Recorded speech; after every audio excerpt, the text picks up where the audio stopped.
దళితుల దగ్గర తీసుకున్న డబ్బులు వెంటనే చెల్లించాలి.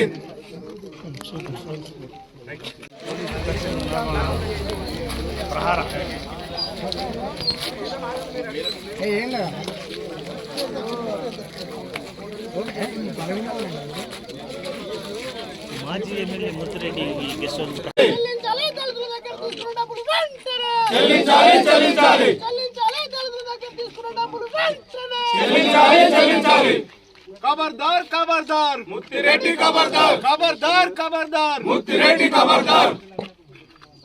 దళితుల ఐక్యత వర్ధిల్లాలి. దళితుల ఐక్యత తీసుకో ఆ ఎమ్మెల్యే గారిని పిలిచి మీరు సాల్వ్ చేయండి. మీకే ఇస్తాం, వీడికే పిలిపియండి. హనుమంతాపురం మన మాజీ ఎమ్మెల్యే గెస్ట్ హౌస్ దగ్గరికి మేము రావడం జరిగింది.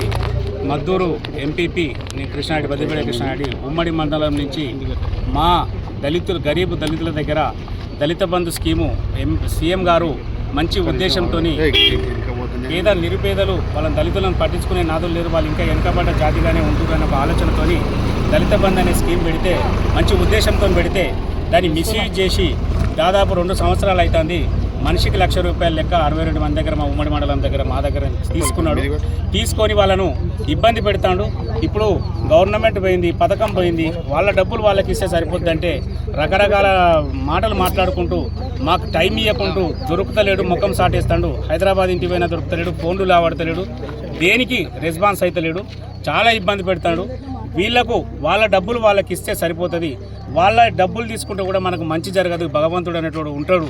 అసొంటోళ్ళ గరీబుల డబ్బులు తీసుకుంటే కూడా చాలా నష్టపోతుందన్న, ఇచ్చేసేయాలని చెప్తుంటే ఇప్పుడు అప్పుడు దాటేసి లాస్ట్కు మొన్న ఎమ్మెల్యే విషయంలో నేను ఆ ఎమ్మెల్యే గారికి సహకరించిన అనే ఒక ఉద్దేశంతో నన్ను దృష్టిలో పెట్టుకొని నా మండలం వరకే నన్ను ఇబ్బంది పెడుతుండే, మిగతా మండలాలలో మరి ఏం చేస్తుండే అనేది మనకు తెలియదు.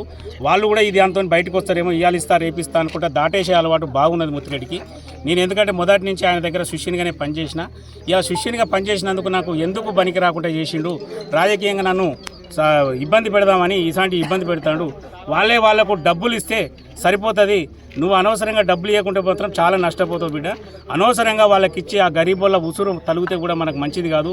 మనం పెద్ద సామాజిక వర్గంలో పుట్టినాం, రెడ్డి సామాజిక వర్గంలో పుట్టినాం, నలుగురికి ఆదర్శంగా ఉండాలి రెడ్డి అనేటోడు, కానీ ఇట్లా ముంచొద్దు, వాళ్ళ డబ్బులు వాళ్ళకి ఇస్తే సరిపోతుందని కోరుకుంటూ ఇవాళ ఇక్కడికి వచ్చినాం. మేము ఇక్కడే ఉందామని అనుకుంటున్నాం. ఇవాళ ఈడికి వస్తాడని చెప్తే వచ్చినాం మేము. ఇంతవరకు కూడా ఇక్కడ వస్తలేడు. అడ్వాన్స్గానే వాళ్ళకి పోలీసులకు ఇంటిమేషన్ ఇచ్చి పోలీసు వాళ్ళని తెప్పించుకున్నాడు. నువ్వు దొంగవు కాదు, లంగవు కాదు, లుచ్చావు కాదు, నువ్వు ఎందుకు పోలీసు వాళ్ళని పిలిపించుకున్నావు? మేము కొట్లాడకు రాలే కదా, మేము వచ్చింది ఆ బాధితులు వచ్చిర్రు, నన్ను తోలుకొని వచ్చిండ్రు, ఒక ప్రజాప్రతినిధిగా నేను ఉన్నా కాబట్టి వచ్చి తోలుకొని వచ్చిండ్రు, అడుగుదామని వచ్చినావు, ఇస్తే తీసుకొని పోదామని వచ్చినావు. నువ్వు ఈ పైసలు దేనికైతే నీకు?